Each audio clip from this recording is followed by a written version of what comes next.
सलमान खान के घर पर फायरिंग में गिरफ्तारी जो कि अनुस्थापन की हुई थी, वो मुंबई पुलिस के लिए एक बड़ा ब्रेक थ्रू थी। और अनुस्थापन के ऊपर पहले भी कई मामलों में गंभीर केस दर्ज थे और पुलिस ने इस मामले में भी उसके ऊपर मकौका चार्ज किया था। लेकिन अनुस्थापन की खुदकुशी के बाद मुंबई पुलिस के सर का दर्द बढ़ गया है, क्योंकि अब बिश्नोई गैंग के ऊपर उनका शिकंजा कसना बहुत मुश्किल हो गया है। दोस्तों, मैं ऐसा क्यों कह रहा हूँ ये आपको वीडियो के आखिर में पता चलेगा। दोस्तों, अगर आपने अभी तक हमारा चैनल सब्सक्राइब नहीं किया है तो चैनल को सब्सक्राइब कर लीजिए ताकि आपको ऐसी खबरें आगे और भी मिलती रहें। नमस्कार दोस्तों, मैं गौरव शर्मा और आप देख रहे हैं गौरव शर्मा सफ़र। दरअसल रात को 12 साढ़े 12 बजे का वक्त होता है। जो रूटीन चेकिंग पे जो पुलिस वाले आते हैं वो रूटीन चेकिंग करते हुए जाते हैं, एक एक सेल में देखते हैं कि कौन कौन कैदी क्या क्या कर रहा है। वो तब सभी सेलों को देखते हुए जा रहे थे तो वो अनुस्थापन की सेल को भी देखते हैं, तो वहाँ पे देखते हैं कि अनुस्थापन नहीं होता।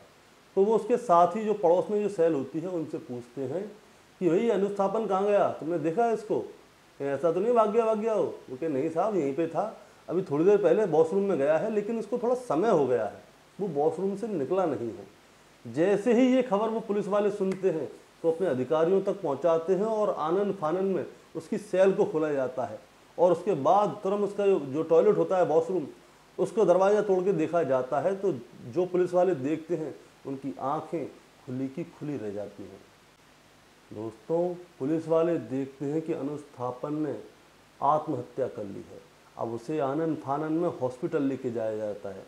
अब जैसे ही उसको हॉस्पिटल लेके जाते हैं तो डॉक्टर बताते हैं कि अनुस्थापन के अंदर अब सांसें नहीं बची। दोस्तों, ये वही अनुस्थापन था जिसने कि सलमान खान के घर पे जो फायरिंग हुई थी वहाँ पे शूटरों को हथियार मुहैया कराए थे और इसके ऊपर मकौका भी चार्ज किया गया था। अभी पुलिस इस मामले की जांच पड़ताल कर ही रही थी कि उससे पहले ही अनुस्थापन ने आत्महत्या कर ली। अभी तक पुलिस ने इस मामले में एक्सीडेंटल डेथ का केस तो चार्ज कर ही लिया है, लेकिन साथ ही साथ वहाँ पे जितनी भी सीसीटीवी फुटेज थी उन सभी सीसीटीवी फुटेज को संभाल के रखा है। लेकिन पिछले 5 से 6 दिन पहले अनुस्थापन की गिरफ्तारी हुई थी, क्योंकि मुंबई पुलिस सारी कड़ियों को जोड़ने में लगी हुई थी कि कैसे आखिर इससे हथियार बरामद किए जाएं और इसने कैसे कैसे जो शूटर थे उनके लिए हथियार मुहैया कराए। अनुस्थापन की गिरफ्तारी मुंबई पुलिस के लिए बहुत ही बड़ा ब्रेक थ्रू थी। आपको मैं बताना चाहूँगा कि जिन हथियारों से सलमान खान के घर पे फायरिंग हुई थी वो सारे हथियार बरामद कर लिए गए हैं।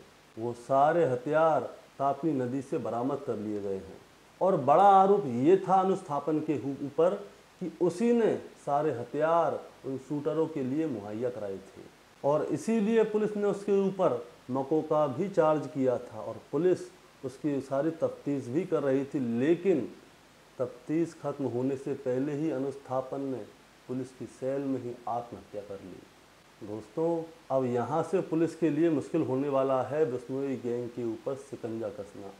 दोस्तों, मकौका का चार्ज सिर्फ उसी अपराधी के ऊपर लगाया जाता है कि पिछले 10 सालों से जिसके ऊपर कोई ना कोई गंभीर चार्जेस हो, कोई आरोप लगाए गए हो।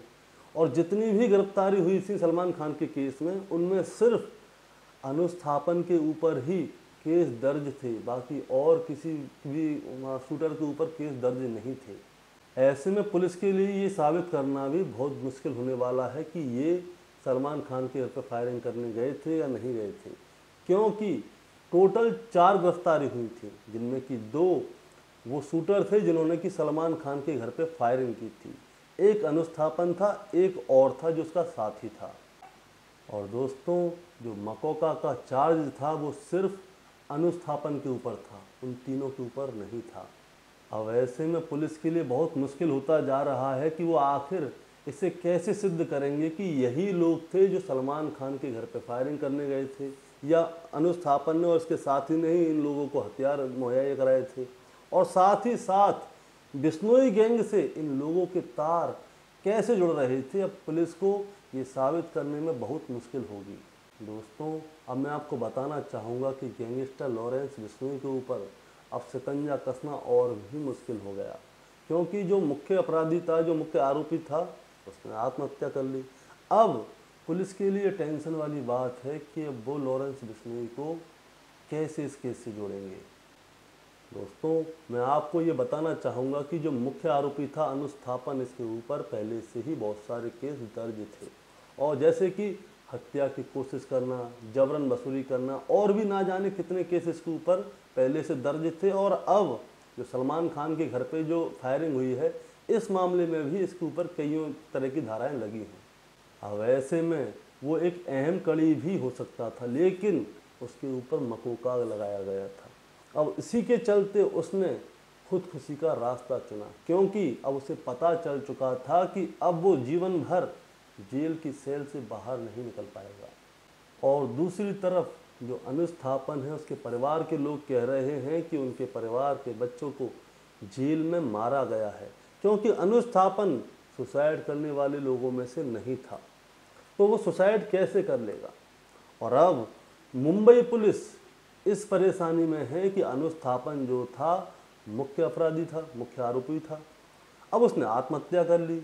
अब उसने आत्महत्या कर ली तो लॉरेंस गैंग को वो कैसे आखिर इस केस के अंदर डालेंगे और उसकी कड़ी कैसे उससे जोड़ेंगे, क्योंकि मुख्य जो कड़ी थी अनुस्थापन, वो तो कड़ी टूट गई, यानी कि अनुस्थापन तो मर गया। अब मुंबई पुलिस के लिए बहुत मुश्किल है कि इस केस को, जो कि सलमान खान के घर पे फायरिंग हुई थी, उस केस को लॉरेंस बिश्नोई से जोड़ सके।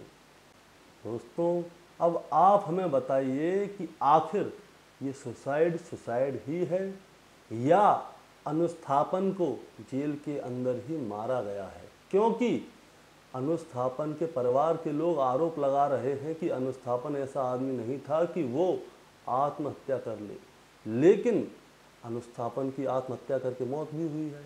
अब जेल के अंदर उसकी मौत हुई है या वो खुद मरा है, ये आप हमें कमेंट में बताएं। दोस्तों, इस मामले में आगे और भी जो जानकारी मेरे को मिलेगी मैं आपके साथ साझा करूंगा। और हाँ, ऐसी ही खबर देखने के लिए और क्राइम की स्टोरी सुनने के लिए आप लोग मेरा चैनल सब्सक्राइब कर सकते हैं। और ये वीडियो आपको कैसी लगी कमेंट में ज़रूर बताएं, क्योंकि इस कहानी को आपको सुनाने का मतलब आपको परेशान करना या विचलित करना नहीं था, बस आपको सतर्क करना था।